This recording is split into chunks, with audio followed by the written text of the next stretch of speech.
All right, good afternoon, everybody. So today we're going to be talking about making a balance sheet for our property, plant, equipment, and intangible assets.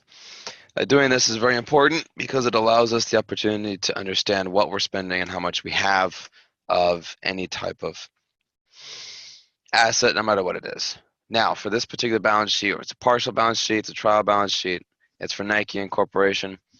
And we also need to make sure we understand that this is for May 31st, 2017. Now, one of the things that we have to be aware of is that when we're creating these balance sheets, property, plant, and equipment must go first. And that's what's going to go right here. Then we're going to be listing the current these assets, because they are assets, in order of depreciation value. Now, land doesn't depreciate, so therefore it's going to go first. Next, we're going to have our buildings, other assets, and machinery and equipment. Now, one thing you kind of notice here is that land is going to have its own value, and that value is going to be off in the distance. It's going to be off to the side, because what we have to do is we have to figure out the assets that depreciate, get rid of that depreciation cost, and then add it to the land value so that we can actually know what we have in assets. So buildings is 900, 939 for other plant assets. Machinery will be 2117.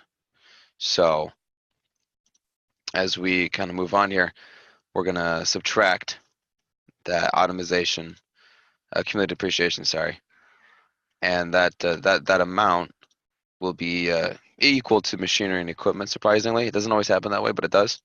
So those two cancel out, and then we have to add buildings and other plant assets, which will be 1839. We add that as in our total property, plant, and equipment. That goes into there, and then our completed property, plant, and equipment section for the balance sheet will be 2049. So the next thing we have to do is figure out the intangible assets. Now, intangible assets are things like our goodwill, patents, copyrights, and all that cool stuff. Typically, though, the things that are going to be recorded in this balance sheet are going to be things like patents and goodwill. Now, goodwill is going to go first. Why? Because goodwill is something that is going to remain constant, provided that the company doesn't receive any bad rep, doesn't lose any stock value or whatever. They don't do something bad. A kind of an example of goodwill for Nike, they did a commercial that was really taken on left and right sides, for good or bad, and their value dropped a little bit. Their stock prices went down a bit, and I think their goodwill went down also. I don't really know, but that's my assumption. And the goodwill right now is 190.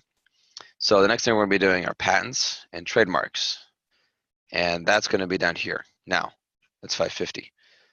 Thing to understand is that patents and trademarks have a